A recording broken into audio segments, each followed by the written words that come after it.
Hallo Freunde der Modellbahn, willkommen in meinem neuen Video. Ja, ich habe mir gedacht, ruhig warst du lange genug, jetzt erzählst du auch mal ein bisschen was. Okay, also als erstes, wie einige von euch vielleicht sehen, die die Anlage schon mal gesehen haben, die Oberleitung ist weg. Warum ist die Oberleitung weg? Nur ist es so, dass wir zwei kleine neue Mitbewohner haben, in Form von zwei kleinen, übelst süßen Katzenkindern. Katzenkinder sind von Natur aus sehr, sehr neugierig und verspielt. Die haben das natürlich mitgekriegt, dass hier oben ab und zu mal was Bewegliches unterwegs ist. Und haben sich gedacht, gehen wir doch mal gucken. Ja, als Papa nicht hingeguckt hat, sind sie hier oben drauf rumgerannt.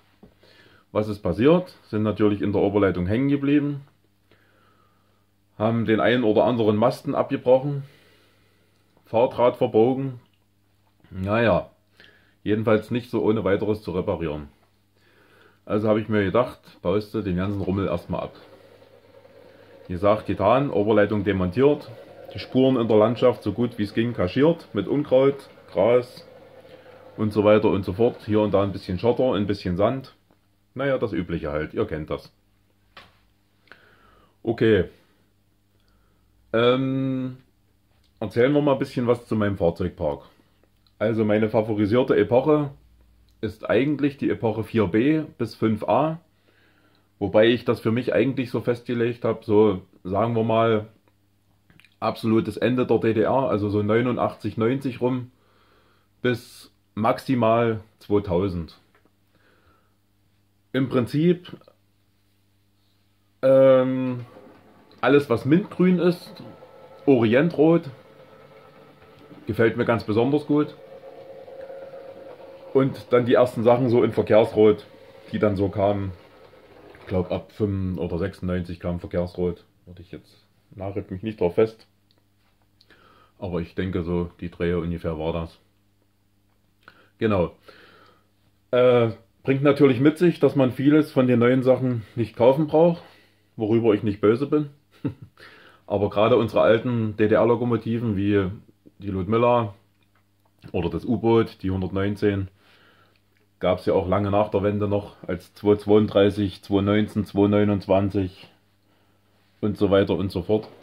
Davon haben wir ein bisschen was da. Als erstes zeige ich euch mal was mir ganz besonders wichtig war. Und zwar unsere Reichsbahn-Halberstädter, diese Reisezugwagen, die grün-beige waren lange Zeit, wurden ja dann mintgrün lackiert, mintgrün-grau. Und Anfang oder Mitte der 90er hat die Bahn Steuerwagen in Auftrag gegeben auf Basis dieser Waggons. Und zwar nennt sich das Halberstädter Mitteleinstiegswagen mit Wittenberger Steuerkopf, wenn ich richtig informiert bin. Dieses Teil gab's oder gibt es nicht in TT in Großserienqualität. Da muss man, wenn man den unbedingt haben möchte, ja entweder man bastelt selbst. Es gibt bei Shapeways einen ganz gut gemachten Bausatz aus dem 3D-Drucker.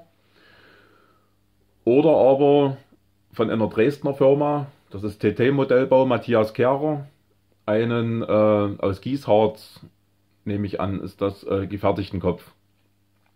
Genau, oder ein so umgebauter Steuerwagen ist mir durch Zufall über den Weg gelaufen, wurde mir quasi zum Kauf angeboten für relativ schmalen Taler, so dass ich da natürlich nicht Nein sagen konnte. Den zeige ich euch jetzt mal kurz. Also die Garnitur wird jetzt hier gleich am linken Bildrand unten ins Bild rollen. Da kommt er auch schon. So, dann halten wir den Ofen mal an hier. Genau. Also ihr seht, die Qualität ist nicht sehr berauschend. Es ist halt Gießharz. Ja, Zugzielanzeige ist angedeutet, aber nicht beschriftet. Ansonsten ziemlich, naja, die Scheiben sind blind vorne und an der Seite. Angesetzte Griffstangen hat er, Scheibenwischer sind angedeutet. Naja, die Lackierung ist nicht die beste, aber ich sag mal so, aus einem Meter Betrachtungsentfernung, jetzt wenn du vor der Anlage stehst und fährst, das fällt nicht auf. Die Proportionen stimmen. Die fehlende Schürze unten unter den Puffern, die ist der Kupplung geschuldet, die man dort montieren kann. Also da ist eine Mechanik, eine Kulisse drin. Das kann man demontieren, wenn man nicht unbedingt defekten Steuerwagen darstellen will und dort auf der Seite die Lok kuppeln will. Dann kann man da eine Schürze nachbilden, die dort eigentlich noch hingehört. Weiß ich nicht, ob ich das noch mache. Vielleicht. Mal gucken. Ansonsten hat der Wagen eigentlich Spitzen- und Schlusslicht. Das habe ich noch nicht angeklemmt, weil ich dabei bin, auf digital umzubauen. Und mich dort erstmal schlau machen muss, was dort überhaupt drin ist. Und ob das überhaupt so funktioniert, wie ich mir das vorstelle. Genau, jetzt ist das... Moment. Jetzt ist er weg. Ich hole ihn nochmal zurück. Das ist also eine Garnitur aus einer Bordeaux-roten 232 und 3 mintgrünen Halberstädtern, wovon einer halt als Steuerwagen unterwegs ist. Genau. So, jetzt parken wir den mal da hinten im Bahnhof. Nehmt es mir nicht krumm, dass ich hier nicht mit der Kamera rumschwenke. Ich habe im Moment nur mein Smartphone zur Verfügung zum Filmen und der Bildstabilisator, der ist nicht der beste. Deswegen habe ich mir hier so eine Halterung gebaut. Ihr würdet lachen, wenn ihr das sehen würdet. Das steht dann halt hier so jetzt auf der Anlage so als Brücke. Stellt euch einfach vor, ihr steht auf einer Brücke und schaut runter auf den Gleisbereich der Bahn. Haben ja viele als Kind vielleicht gemacht, die ein bisschen eisenbahnaffin waren. Ja. Okay. Deswegen vielleicht auch der etwas kuriose Betrachtungswinkel. Ansonsten habe ich es gerade erwähnt, ich stelle gerade um auf digital. Dabei ist mir auch die hier im Bildvordergrund zu sehen, der 106 von Pico über den Weg gelaufen. Auch für wirklich gutes Geld. Also die ist, das war ein Analogmodell. Die hat der Vorbesitzer zu El Riva geschickt oder gebracht, keine Ahnung. Und dort wurde die ausgerüstet mit Henning Sound. Also das ist wirklich... nicht schlecht. Also der Sound von Henning, ja, ich habe noch nichts Besseres gehört, muss ich sagen. Wir können das gerne mal probieren. Jetzt muss ich mal gucken. Ich habe hier so einen lustigen Zettel, wo das alles draufsteht, was die kann. So, aktivieren wir mal das Licht. Genau. So, Dieselmotor Start F8. Dann geht's mal los.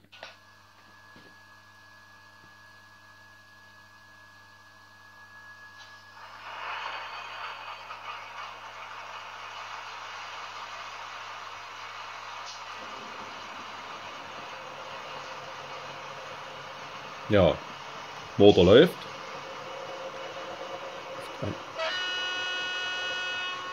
Das typische Horn. Und dann geht's los. Die Lok, die hat leider ein kleines Problem. Ich habe mir sagen lassen, dass das Problem alle Pico 106 haben, die man auf digital umbaut. Stromabnahme. Ganz, ganz großes Problem bei der Lok. Die ist mit dem Digitaldecoder so empfindlich geworden, was die Stromabnahme betrifft, dass die Lok, so wie sie jetzt hier steht, für mich eigentlich unbrauchbar ist. Das bedeutet, die bleibt wirklich an jeder Weiche. Ich habe leider nur EW1 auf meiner Anlage und Innenbogenweichen. Wir alle wissen, das sind nicht die kontaktsichersten, also die Lok bleibt dort hängen, auf jeder Weiche. Ansonsten kann man eigentlich so sagen, wenn man es mal übertrieben sagen will, jedes Staubkorn, was im Weg liegt, wird der Lok zum Verhängnis. So, da gibt es jetzt aber eine tolle Ladeschaltung. Die werde ich dort nachrüsten oder nachrüsten lassen. Ich muss mal gucken, wie umfangreich das ist. Irgendjemand sagte, da wären wohl Lötpads auf der Platine, wo man die ganz einfach anlöten kann. Das soll wohl gar nicht so schwer sein, aber das muss ich mir erstmal angucken. Ja, ansonsten können wir mit dem Ding hier lustig hin und her fahren, aber an der nächsten Weiche ist auf jeden Fall Schluss. Definitiv. Das macht so also keinen großen Sinn.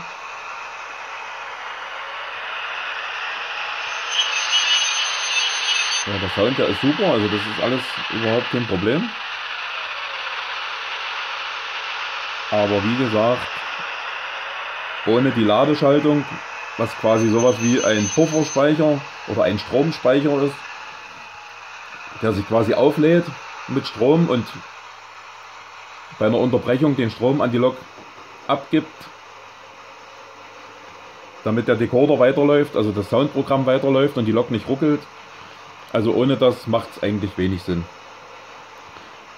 Ja, nee, ansonsten hat der Decoder jede Menge Spielereien drauf, soundmäßig. Da wäre zum Beispiel ein Schaffnerpfiff. Was ich auch ganz witzig finde, Dienstfunk. Ach Moment, nee, das war Kuppeln. Falsche Taste.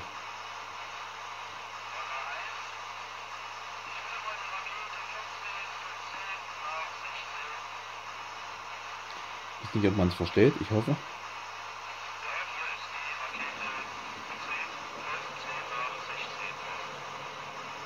Das ist also wirklich extrem witzig. So, machen wir noch einen.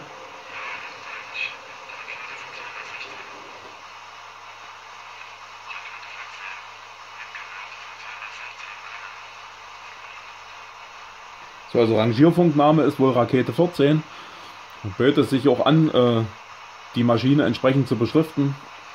Die Reichsbahn-Rangierloks hatten ja alle solche Lüstchen, oder alle nicht, aber viele, solche Lüstchen-Rangierfunknamen vorne dran. Wahrscheinlich, dass der Mensch im Stellwerk auf dem Rangierbahnhof sofort sah, welche Lok dort kommt, mit wem er es dort zu tun hat. Ja, Kurven quietschen kann sie noch, sanden, Zug andrücken, naja, und an- und abkuppeln und halt diesen ganzen Blödsinn. Ist alles in allem wirklich ein nettes Spielzeug. So, jetzt machen wir mal den Motor wieder aus. Hänge ich mal meinen Spickzettel hier weg. Genau, aber wie gesagt, ohne Ladeschaltung für mich so nicht brauchbar. Nicht wirklich. Ist schade, aber es ist so. Ja. Was machen wir jetzt? Licht aus? Genau. Vorne Licht an. Das machen wir auch aus. Ach so, was ich auch ganz witzig finde, passt mal auf. Weiß nicht, ob man es hört. Der Lichtschalter. Ah, jetzt fährt oben gerade was durchs Bild. Moment. Muss mal warten, bis das ruhig ist. Wenn man das Licht aktiviert, dann macht das richtig klack, als wenn man den Schalter umlegt. Jetzt zeige ich euch noch mal kurz. Moment. So, jetzt. Habt ihr das gehört? Nochmal. Finde ich extrem witzig. Ja, dann haben wir hier noch so einen Ofen. Den hole ich jetzt mal ins Bild. Moment. Halt. Verkehrt rum. Geht los. Da kommt sie. Eine Taiga-Trommel von Rocco. So, wie ihr seht, mit den typischen Containerwagen aus dem Rocco-Set. Rückwärts. Diese Lok hat einen Simo Sound Decoder verbaut bekommen. Das ist alles Rocco Original. Nichts von mir nachgerüstet. Ja. Zeige ich euch mal kurz. Moment. Mal gucken, dass wir die hier mal abhängen. Dann sehen wir sie besser. Genau. So, jetzt müssen wir mal gucken, wie hier die Tastenbelegung war. Moment. 10.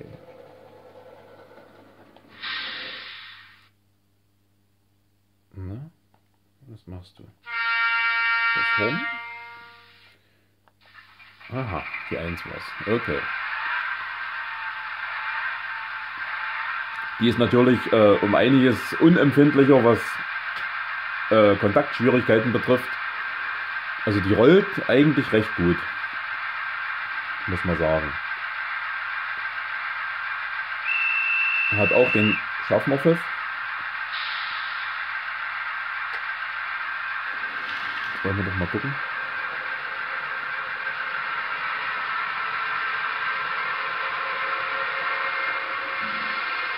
Soll ich sich mal einen Check holen?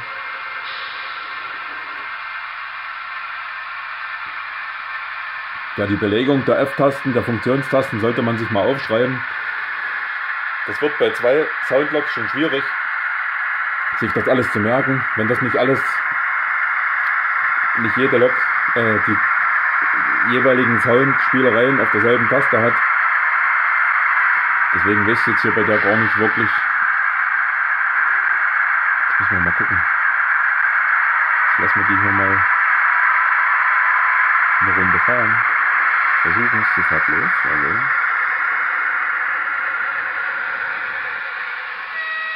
Das ist der kurze Pfiff. Und das Nebelhorn, sage ich immer. Ne? Ja, da war eine Stromunterbrechung. Vorführeffekt. Schaltet der Decoder natürlich sofort den Sound ab und startet neu.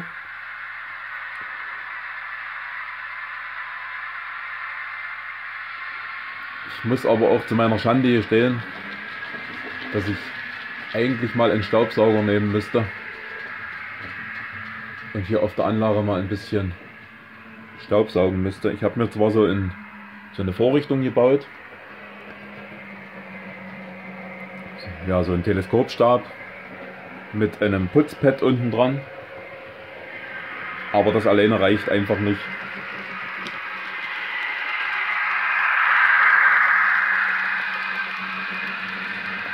Irgendwann soll mal ein Tomix kommen, so ein Reinigungswagen, der dann Staubsaugen kann. Aber alles auf einmal geht nicht, das ist klar. Ja, das ist die 120. Ja, ansonsten habe ich auch noch so eine kleine Bauzugmacke. Da kann man ja auch die tollsten Sachen machen. Hier zum Beispiel, ist vielleicht nicht der passendste Zuglok, aber okay. Eine Orientrote 234 mit den alten BTTB vierachsigen Niederbordwagen, einfach mit Schotter beladen, ein Bagger hinten drauf, kann man super in eine Bauzug einreihen, also wirklich, kostet auch nicht die Welt. Die Waggons, die gibt's ja mit viel Glück für einen Zehner, ein paar neue Achsen rein. Sind genauso gut wie das BTTB, wie das Tillich-Zeug.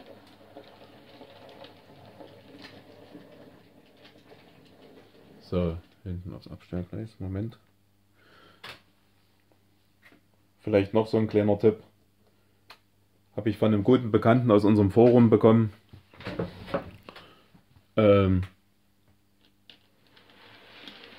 Pressnitztalbahn. Auch Bauzugwagen.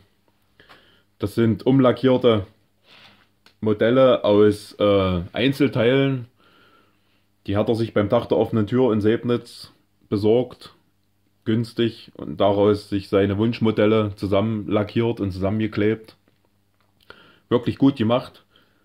Kostet auch nur ein Bruchteil der Originalwaggons. Sieht nicht viel anders aus. Ein paar Ladegut-Einsätze gibt es im Internet oder kann man selber machen.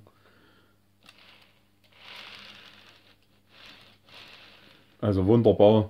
Das sind auch diese vierachsigen Niederbordwagen, also Rungenwagen. Hier sind Rungen dran. Die Einsätze weiß ich nicht, von wem er die hat machen lassen. Und dieser Schüttgutwagen hier ist von Tillich auf jeden Fall. War mal braun. Hat er im Pressblau lackiert und beschriftet. Ja, hat er mir dann vermacht. Dankenswerterweise. Auch nicht schlecht. Auch ein schöner kleiner Bauzug. Habe ich auch noch die Lok dazu. Leider noch ohne Decoder. Kann ich also jetzt hier nicht aufs Gleis stellen, ohne mittelschwere Katastrophe. Ich würde die Analoglok nicht lange überleben. Das ist von Rocco eine Press 204, was mal die alte Reichsbahn V100 war. Genau, mit Bühnengeländer vorne dran. Sobald da ein Decoder drin ist, kann ich die euch zeigen.